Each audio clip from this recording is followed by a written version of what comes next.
السلام عليكم أعزائي، شلونكم؟ شلون الصحة؟ إن شاء الله الكل بخير وعافية. تذكرون قبل فترة كمشت طبعا طرد مال نحل، خليت له الخلية الفارغة وحطيت بيها زيت. طبعا زيت خاص هو لجذب النحل، والحمد لله كمشت وحدة خليتها وحاولت انه احتفظ بيها والحمد لله حافظت عليها. وبعدين شنو سويت؟ قسمتها قسمين. هسه قسم يعني اشوفه يعني الحمد لله يعني بيه نحل يطب ويطلع، بس القسم الثاني احسها خليه شويه ضعيفه. فهسه شنو راح نروح نفحصها ونشوفها، ونشوف شنو الاجواء بيها. مرات تعرفون الخليه لا سامح الله يدخل لها دود، يدخل لها فد شيء ثاني او تتمرض مرات. فخلينا نروح سويه ونشوف ايش بيها ما بيها. يلا تعال نروح سويه.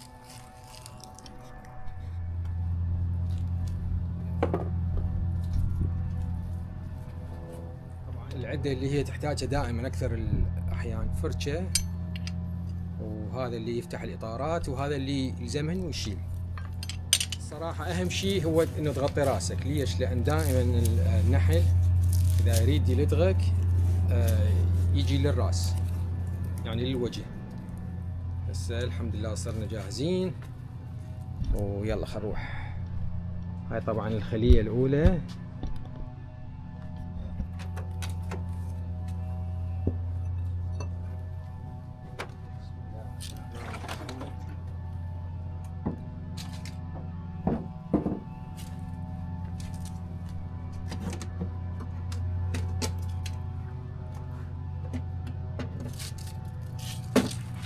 أشوفكم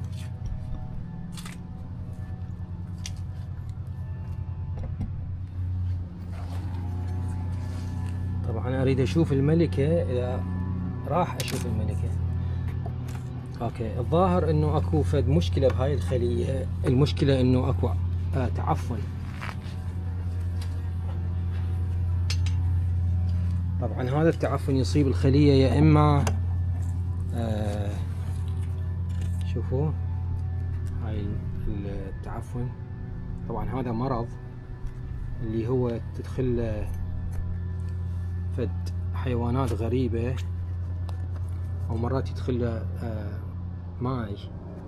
اذا دخل الماي هم يسوي هاي المشكلة. فاحنا هسه شنو بهاي الحالة؟ لازم شنو نوخر الاطارات اللي بيها عفن.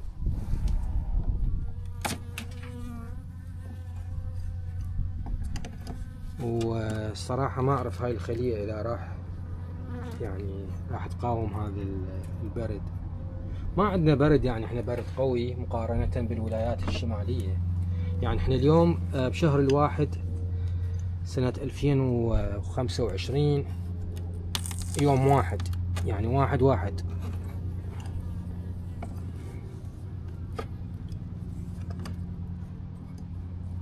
اوكي خلينا نشوف. يمكن راح نلقي الملكة. اي هاي وين هالملكة، اذا شايفيها هاي وين هالملكة. طبعا كنت اني ملونها صابغها باحمر.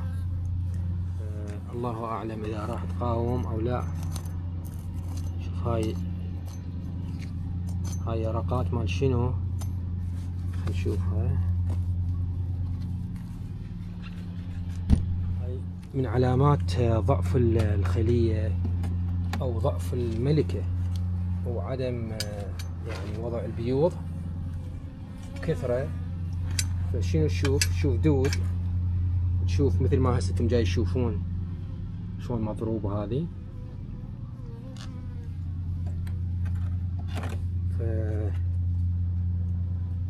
يلا الحمد لله على كل حال.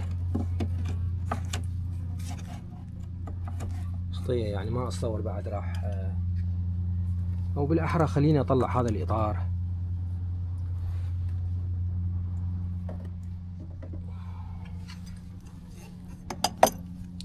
حتى هذا الاطار الثاني راح اطلعه، واحاول اتخلص من هذا، اقصه واذب هذا. ما اعتقد يعني اكو نتيجة الصراحة. حتى لو انظفها واسويها ما اعتقد راح تقدر تقاوم وتبقى. خلينا نشوف هاي الثانيات. بس كل شي بيد الله. هسه هذا الاطار الحمد لله يعني ما بيه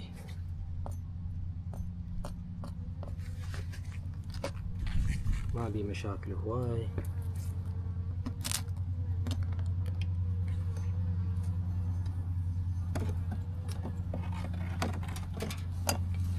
إذا نبقى على هذا الجو، يعني الجو الحلو وحرارة حلوة، يعني لا بارد ولا حار، احتمال يعني 30% راح تقاوم هاي الخلية. بس شنو لازم يعني أعطيها غذاء، أحاول إنه أساعدها،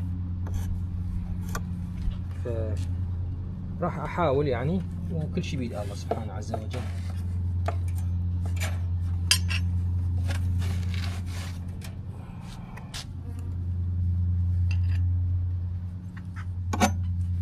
ما راح ارجع ذني الاطارين لان بينات يعني شوي تعبانات، راح اخليهن.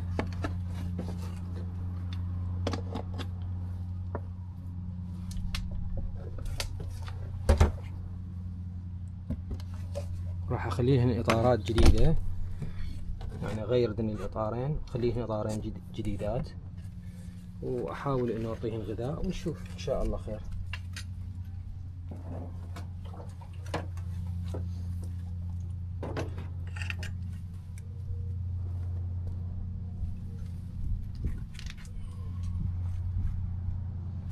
طبعا مثل ما جاي تشوفون ذني طلعتن اطارات، راح ابدلهن باطارات انظف، وهذا كله راح اشيله طبعا.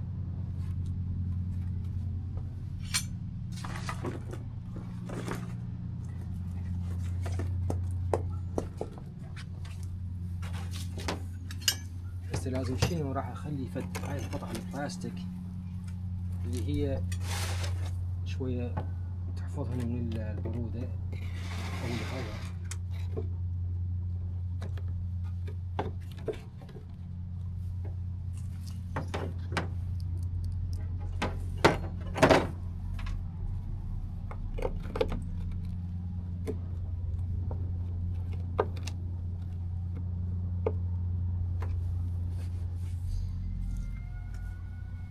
هسه نروح على الخلية الثانية.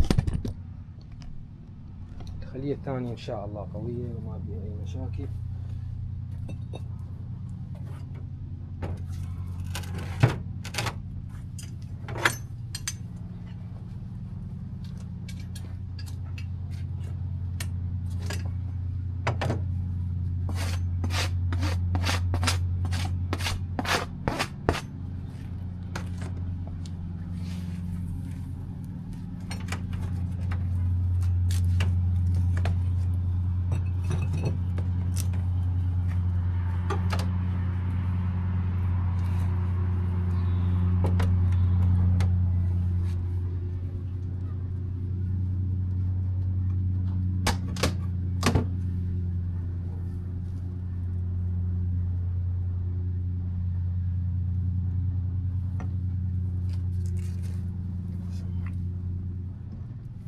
هاي الخلية ما شاء الله يعني والحمد لله مثل ما انتم جاي تشوفوها قوية.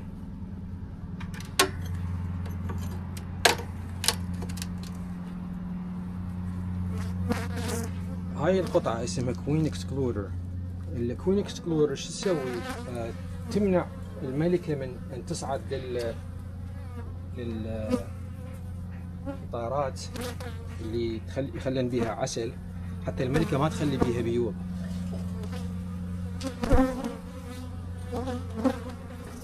فيكون شنو يعني، هاي الحمد لله عتن جاي اشوف عسل كافي، الحمد لله عتن غذاء كافي، وما يحتاج حتى يعني نعطيهن اي غذاء.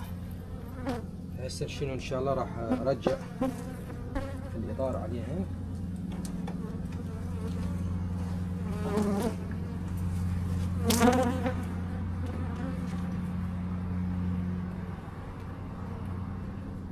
دائما لما ترجع الاطار ترجعه بكل سهولة، وما تحطه بضغط قوي حتى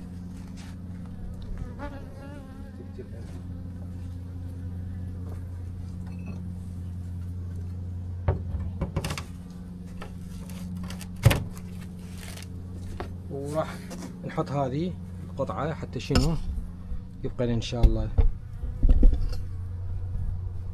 العافيات.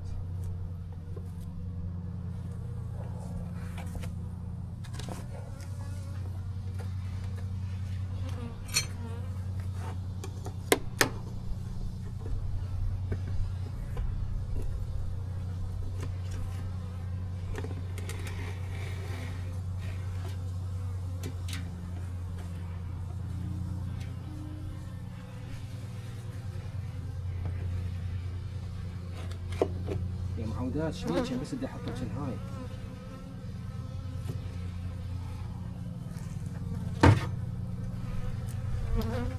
طبعا مثل ما شفتوا هاي الخلية الأولى خلية ضعيفة، واعتقد يعني ما راح تكمل للصيف الجاي، او الله اعلم. راح احاول انه اغير ذني الاطارين واحط لها اطارين ثانيات، واحاول انه اعطيها غذاء، ونشوف ان شاء الله خير. وهاي النحلة ناوية علي اليوم تريد تقرصني ما تريد تروح عني.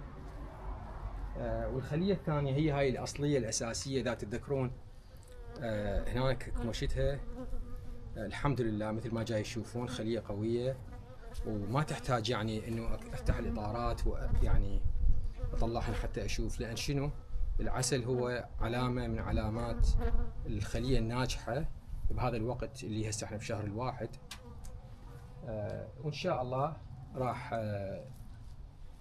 بالربيع الجاي راح تكون خلية يعني جاهزة انه تنتج العسل، وخلية قوية وما بيها اي مشاكل. بس هذه الخلية ضعيفة، ومثل ما قلت راح اغير الاطارات مالتها وان شاء الله خير. طبعا ما راح اغير الاطارات، وانما راح اغير الصندوق كله. الصندوق عبارة عن 5 اطارات، هذا واحد خاص هسه راح اراويكم اياه. ياخذ 5 اطارات وحجمه يكون اصغر. خليني اشوفكم اياه بصورة احسن.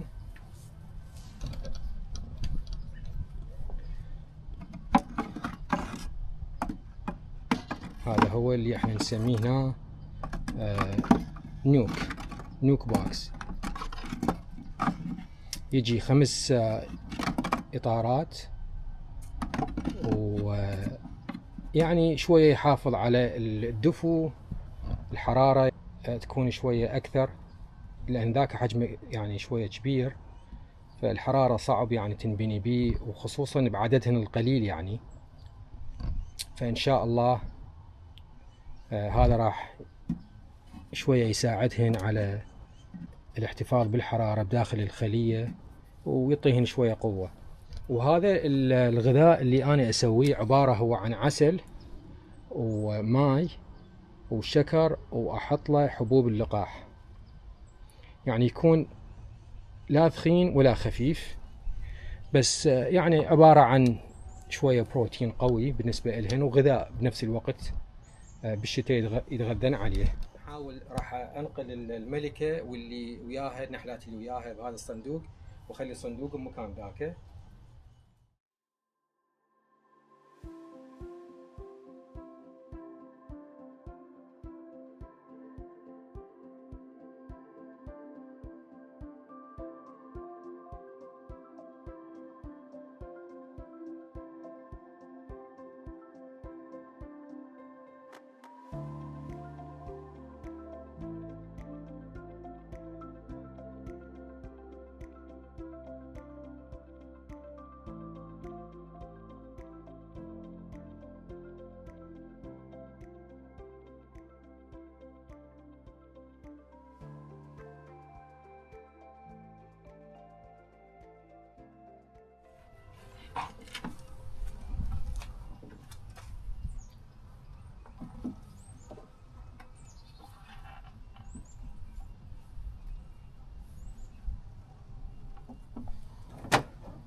اهم شيء ننقل الملكه. اذا نقلنا الملكه لهناك هنا راح يلحقن الملكه. طبعا وين هالملكه؟ الملكه ما جاي اشوفها بهذا الاطار، فخليه هنا نشوف الاطار الثاني.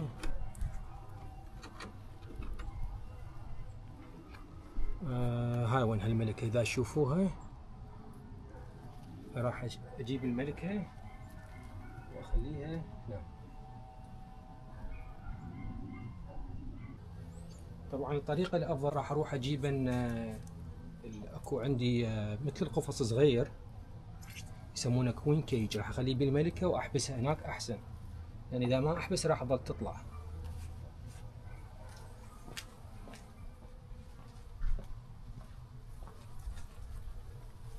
هذا هو القفص مالت الملكه الكوين كيج.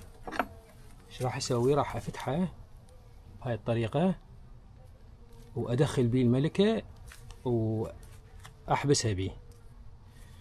نحبسها مؤبد لا 3 ايام 4 وبعدين اطلعها ان شاء الله. بس وينك يا الملكه؟ وينك؟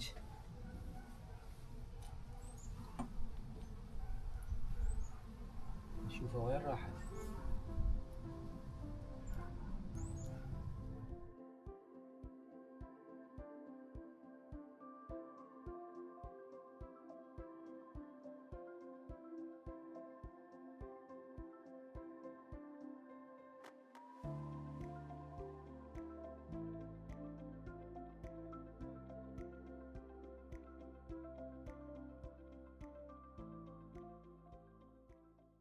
شباب كمشتها هاي الملكة الهاربة، شوفوها هاي وينها. هسه ايش راح اسوي؟ راح اخليها بداخل هذا الصندوق الجديد، خليها بين الاطارات.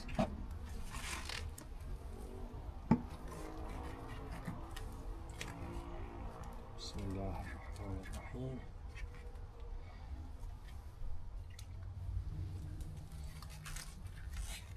خليها بهاي الطريقة.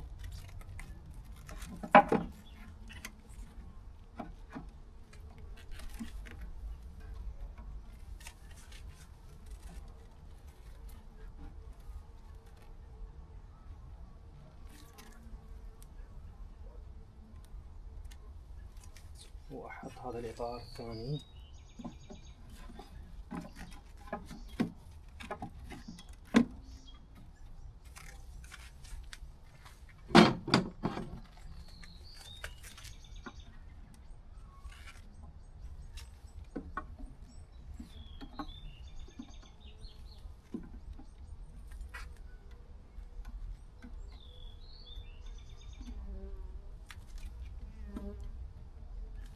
هسه ايش راح يصير؟ سبحان الله، راح الملكة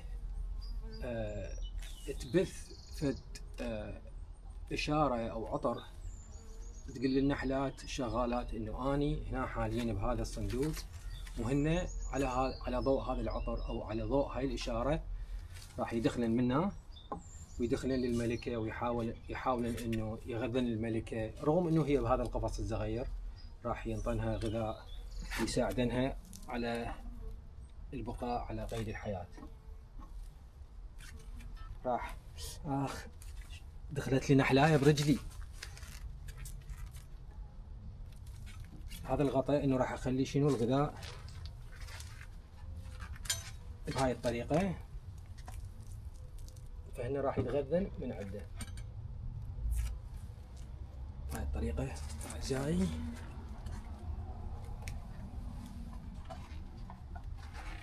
وراح اخلي هذا الصندوق هنا.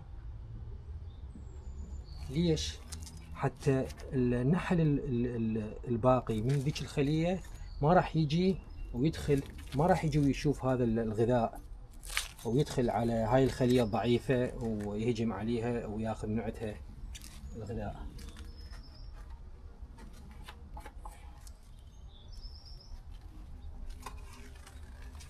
هنا نحط القبض لين نتأكد انه ماكو نحلة هنا داخل شيء، ماكو. الحمد لله.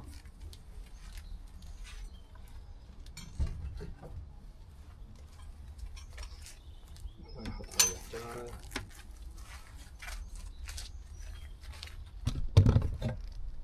هسه شو نسوي؟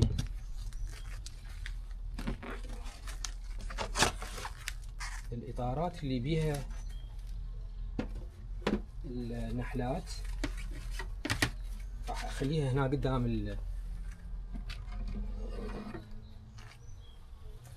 هذا الباب، وهن خليهن يدخلن عليها.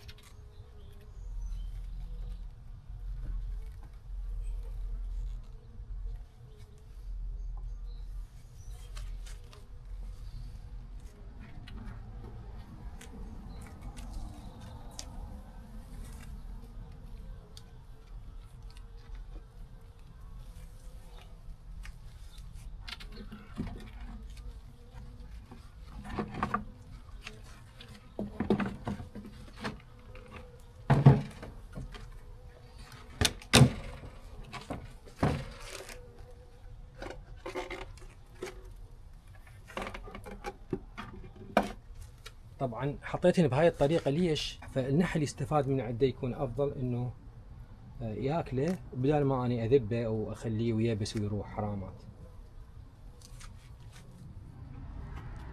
ان شاء الله خير. اعزائي شكرا على المشاهدة، وتحياتي للجميع.